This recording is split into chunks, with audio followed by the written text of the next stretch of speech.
kulanti wacan oo wanaagsan daawadayaal kuna soo dhawaada janalkeena ka ah wararkan ku soo gudbino wararkii ugu dambeeyay Soomaaliya caalamka. qodobada ugu waaweyn waxaa qayb ka noqon doona wararkii ugu dambeeyay qarax ismidaamin ah oo ka dhacay Muqdisho gaar ahaan isgoyska ex control afgoy qasaare kala duwan oo isku jira dhimasho dhaawac ayaa la soo warinaya dad shacab ah ayaa u badan.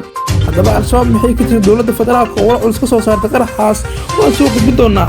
Axmed Madoobe Saciid Dani ayaa markaan u muuqda tallaabo meesha ka saaraysa eedayntii madaxweyne Farmaajo ee doorashada in ay qaadeen. haddaba waxaan idin soo gudbin doonaa wararkii ugu dambeeyay tallaabada ay iskaga fogeynayeen eedaha kaga yimid Villa Soomaaliya. sidoo kale waxaan idin haynaa macluumaad ku saabsan ilaa iyo 3 madaxweyne ee muxaafidka oo ilaa ay iminka soo magacaabin guddida doorashooyinka heer federaal. haddaba sababta ka dambeysa ayaa soo kala daawan doontaan. Somaliland wararka ugu waaweyn arrimaha doorashooyinka iyo xogo ku saabsan iyo amarada duldhiga musharaxiinta markaasi ku guuleystay golayaasha wakiilada ee baarlamaanka iyo deegaanka ayaa soo kala daawan doontaan. iyo warar kale gobolka geeska ugu waaweyn fadlan haddii aad nagu cusub tahay subscribe saaro gambarka furo una share gareey saaxiibadii meel kasta joogan idinko markaas commentiga laagana inoo reebaya aad baad u mahadsantihiin aan ku bilowno. qof la sheegay inuu isku soo xiray waxyaabaha qirxa ayaa waxa uu isku qarxiyay goob suuq ah oo ku taal meel u dhow isgoyska ex control afgoy ee Muqdisho waxaana ka dhashay qasaare isku jira dhimasho dhaawac.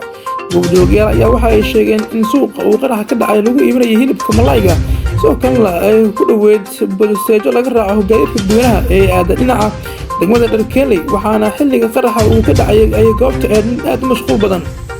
qaraxa waxaa ka dhashay qasaare isku jira dhimasho dhaawac oo soo gaaray dadkii ku sugnaa meesha uu qarax ka dhacay waxaana la xaqiijiyay dhimashada 3 qof halka dhaawacana uu gaarayo ilaa 10 qofood. xilliga uu qofkaas ku qarxinayay halkaas ayaa waxaa meesha ka taagnaa gaari ay saarnaayeen ciidamada dowladda federaalka gaar ahaan kuwa militariga.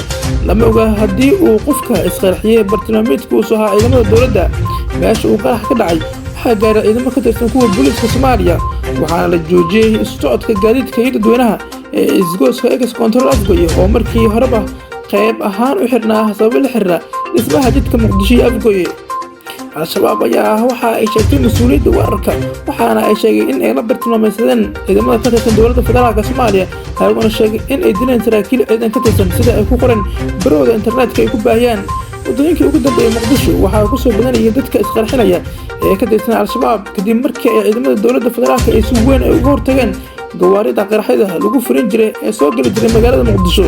dowladda federaalka ayaa sheegtay in wararkaas ay ka dambeeyeen dagaalamayaasha al-shabaab isla markaana ay shacab ay ku laayeen.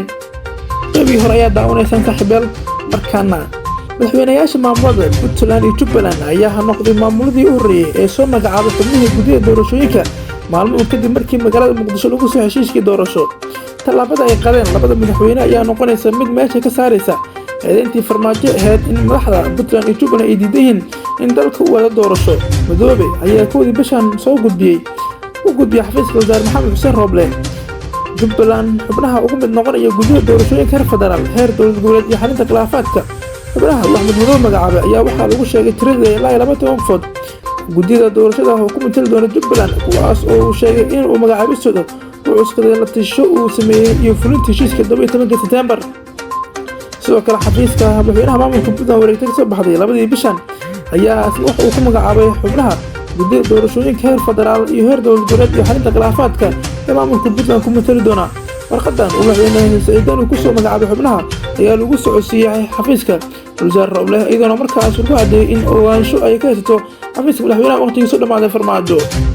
Puntland iyo Jubbaland ayaa noqonayaan maamuladii u horeeyay ee soo magacaabaan xubnaha guddida doorashada waxaana weli xubnahan aan soo gudbin madaxweynayaasha maamulada Galmudug, Hirshabelle, Koonfur Galbeed iyo gobolka Banaadir. waxaana haddii soo baxaya tuhno la qabo in arrinta doorashooyinka dib u dhacaan muddadii loo qabtay 60 cishaha. inkastoo warar qaarkood ay sheegeen in tani ay tahay isku day la doonayo in lagu markaas dheereeyo waqtiga qabashada doorashada haddana waxa uu dhanka ka afaansan yahay inuu culays siyaasadeed u haysto maamuladan dartood ay ugu wacan tahay go'aan qaadashada la'aantooda. xogtaan ayaa soo kale sheegaysa in sababta arrintan ugu wacan tahay ay tahay oo maamuladan gaar ahaan Galmudug iyo Hirshabelle ay saameyn iyo faragelin xooggan ay ku leeyihiin madaxda dowladda federaalka iyo mucaaradka taas oo ku adkeysay inay gaaraan go'aan degdeg ah. Farmaajo ayaa weli isku dayaya inuu xubno ku dhex yeesho guddida ka imaanaya maamuladan halka sidoo kalena midowga musharaxiinta oo hadda sidii hore ugu dhow madaxda Hirshabelle iyo Galmudug ay iyaguna ay loolan adag ugu jiraan inay wax ka helaan xubnaha guddida doorasho. waxaana sidoo kale faragelin aan ka marnayn xildhibaano miisaan culus oo markaas lagu jiro in ay xildhibaanadu ama guddiyada soo magacaaba ay fariingelin toos ay ku sameeyaan. guddida doorashada ayaa rumaysan yahay inaysan saameyn xoogan ku lahaan doonin cidda xildhibaan noqonaysa iyo cidda kale, waana taas sababta magacaabistooda la iskugu haysto. hase yeeshee heshiiska 27 May ayaa dhigaya in dalka ay doorasho ugu dhacdo 60 maalmood gudahood. hase yeeshee sidaasi hadda ay wax u socdaan waxaa muuqata inaysan doorasho ku dhici doonin muddadaas loo estay, maadaama dhinacyada muxaafidka ah ee galmudug, hirshabeelle, koonfur galbeed iyo gobolka banaadir culaysyo haysta awgeed aysan usoo magacaabin weli guddida. waxaa amro culus la duldhigay xubnaha musharaxiinta ee ku soo baxay natiijooyinka hordhaca ee la shaaciyay kadib doorashooyinkii golaha wakiilada iyo deegaanka ee isniintii ka dhacay maamulkaasi. wasiirka arrimaha gudaha ee Somaliland Maxamed Kaayan Axmed oo ka hadlayay sida u dhacday natiijooyinka ayaa ugu horreyn u mahadceliyay guddidii ka shaqeeyay qabsoomida doorashooyinka dhawaan ka dhacay magaalooyinka Somaliland. Kaayan ayaa soo kala shaaciyay in haatan ay harsan tahay kaliya ku dhawaaqista natiijada doorashooyinka ka dhacay magaalooyinka waaweyn ee Somaliland. waxaana soo saaray amro culus oo ku saabsan musharaxiinta ku guuleystay doorashooyinka golaha wakiilada, waxaana ka mid ah inay sameeyaan dabaaldegyo waaweyn oo gawaarida magaalooyinka lagu wareejiyo, taas oo dhalin karta nabadgelyo darro. 2 inay mashruuc tahay in la isticmaalo waxyaabo buleer ah ama buleerka oo kale ah oo markaas xilliyada ololaha ay ku jiraan musharaxiinta ay isticmaalaan. 3 inay sidoo kale mamnuuc tahay wax kasta oo kicin kara musharaxiinta kaga guuleystay islamarkaana nabadgelyada wax u dhimi karta. waa sida uu wasiirka arrimaha gudaha maamulka Somaliland uu hadal ku dhigay.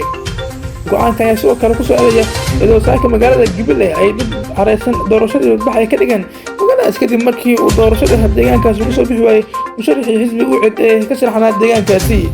guud ahaan daawadayaal waa intaa wararka waaweyn ee Soomaaliya caalamka kala socodeen channelkeena ka ah wararka. fadlan halmaamin subscribe saartaan gambalaka furtaan nolosha dhageysan saaxiibada meel kasta joogan idinkoo markaas ku mantiga laaga noo ribaya aad u dumaysantiin.